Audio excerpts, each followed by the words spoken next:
Today is day 77 of the year 2021, and the date is March 18, 2021. I'm reading from the New Living Translation of the Chronological 1-Year Reading Bible. Today's scripture is in the book of Deuteronomy. Deuteronomy chapter 21, starting at verse 10. Heading: Marriage of a Captive Woman. Suppose you go out to war against your enemies, and the Lord your God hands them over to you, and you take some of them as captives. And suppose you see among the captives a beautiful woman, and you're attracted to her and want to marry her. If this happens, you may take her to your home, where she must shave her head, cut her nails, and change the clothes she's wearing when she was captured.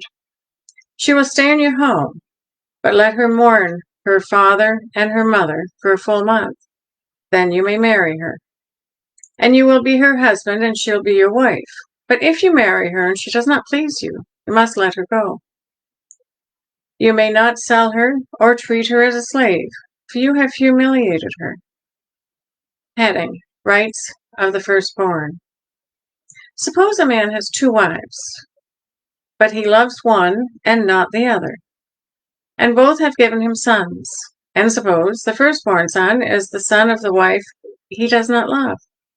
When the man divides his inheritance, he may not give the larger inheritance to his younger son, the son of the wife he loves, as if it were the firstborn son.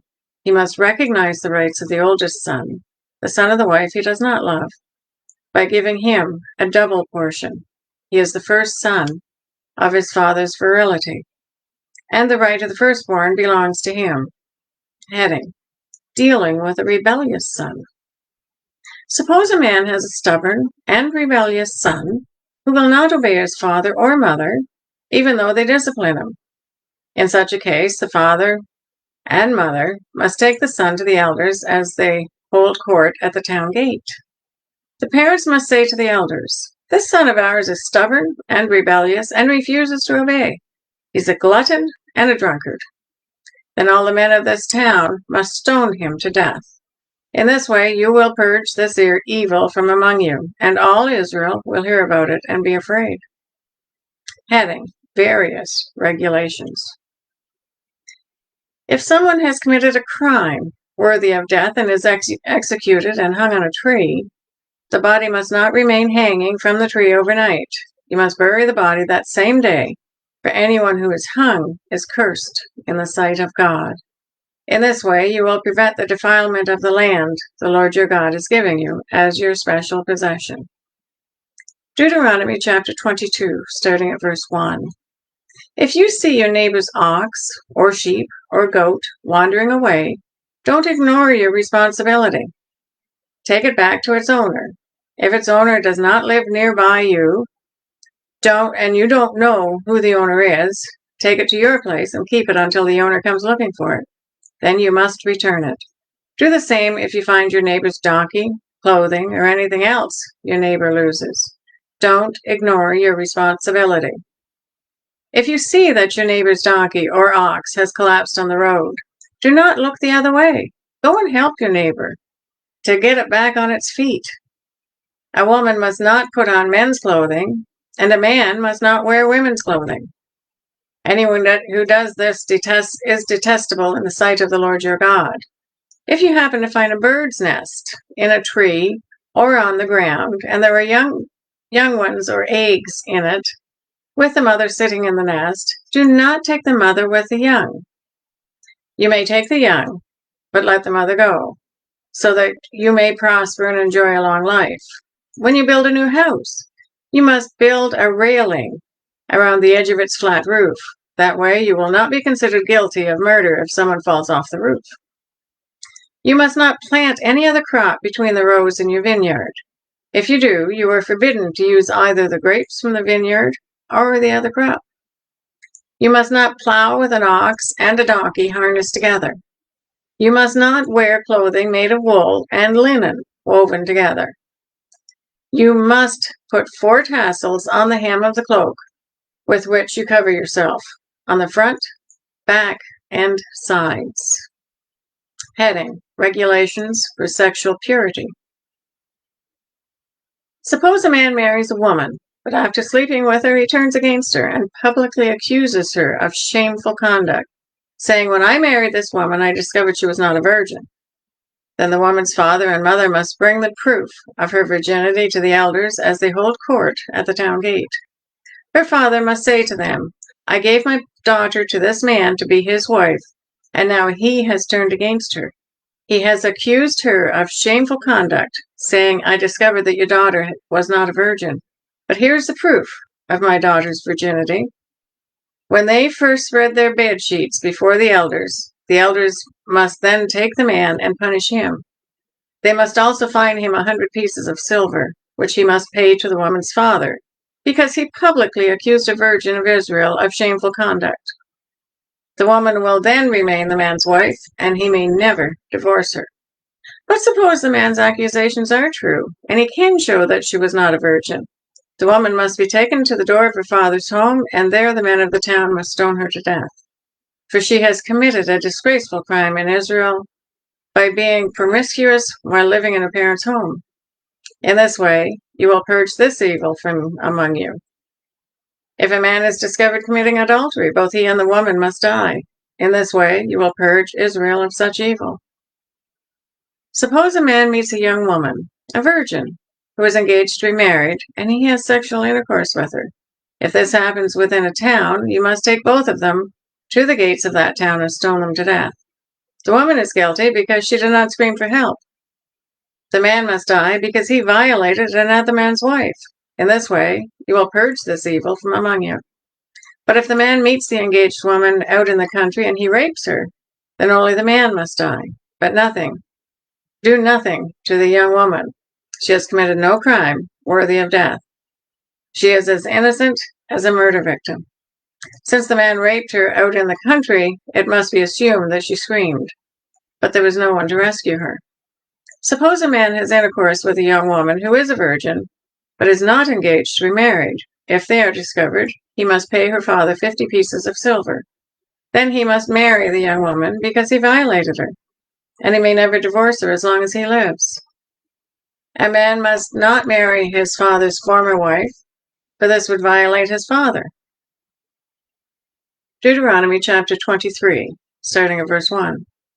Regulations concerning worship is the heading. If a man's testicles are crushed or his penis is cut off, he may not be admitted to the assembly of the Lord. If a person is illegitimate by birth, neither he nor his descendants for 10 generations may be admitted to the assembly of the Lord. No Ammonite or Moabite or any of their descendants for 10 generations may be admitted to the assembly of the Lord. These nations did not welcome you with food and water when you came out of Egypt. Instead, they hired Balaam, son of Beer, from Pethor, in distant Aram-Naharaim, to curse you. But the Lord your God refused to listen to Balaam. He turned the intended curse into a blessing, because the Lord your God loves you. As long as you live, you must never promote the welfare and prosperity of the Ammonites or the Moabites. Do not detest the Edomites or the Egyptians, because the Edomites are your relatives, and you lived as foreigners among the Egyptians. The third generation of Edomites and Israel and Egyptians may enter the assembly of the Lord. Heading: Miscellaneous regulations. When you go to war against your enemies, be sure to stay away from anything that is impure. Any man who becomes ceremonially defiled because of a nocturnal emission must leave the camp and stay away all day. Toward evening, he must bathe himself, and at sunset he may return to the camp. You must have a designated area outside the camp where you can go to relieve yourself. Each of you must have a spade as part of your equipment. Whenever you relieve yourself, dig a hole with a spade and cover the excrement. The camp must be holy, for the Lord your God moves around in your camp to protect you and to defeat your enemies. He must not see any shameful thing among you, or he will turn away from you. If slaves should escape from their masters and take refuge with you, you must not hand them over to their masters. Let them live among you in any town they choose, and do not oppress them. No Israelite, whether man or woman, may become a temple prostitute. When they are bringing an offering to fulfill a vow, you must not bring to the house of the Lord your God any offering from the earnings of a prostitute, whether man or woman, for both are detestable to the Lord your God.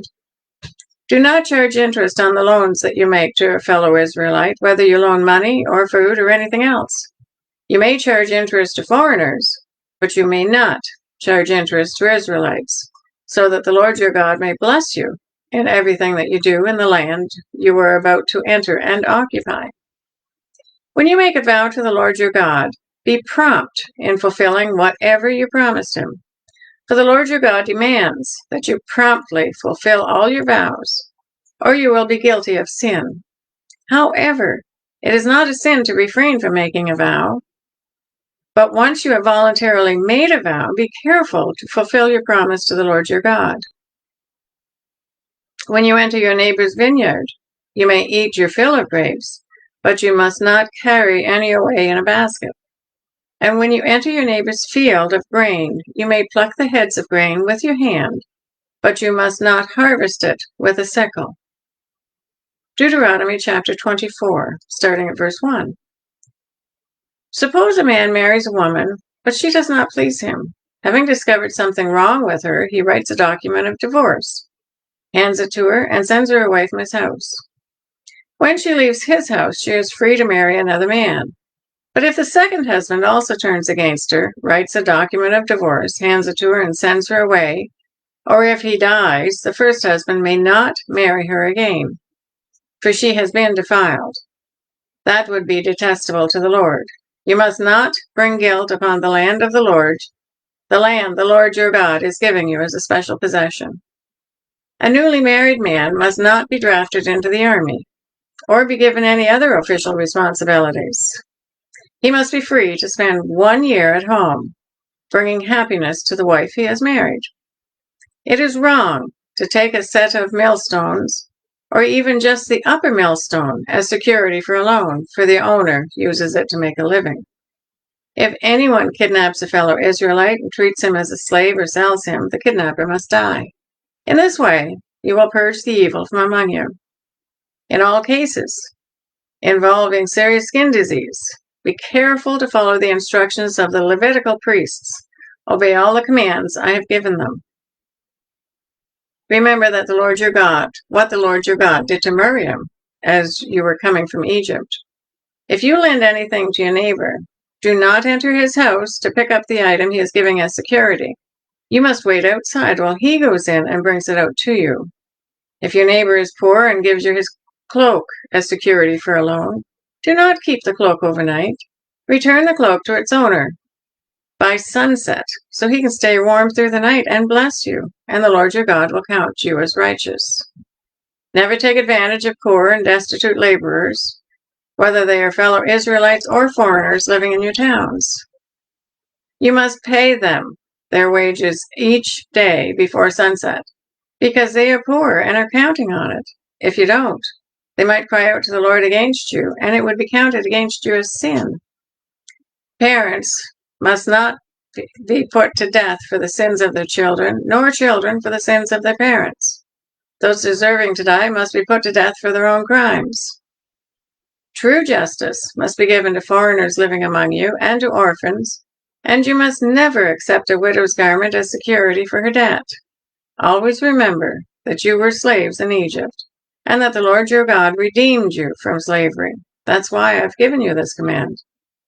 When you are harvesting your crops and forget to bring in a bundle of grain from your field, don't go back to get it. Leave it for the foreigners, orphans, and widows. Then the Lord your God will bless you in all you do. When you beat the olives from your olive trees, don't go over the boughs twice. Leave the remaining olives for the foreigners, orphans, and widows. When you gather the grapes in your vineyard, don't glean the vines after they are picked.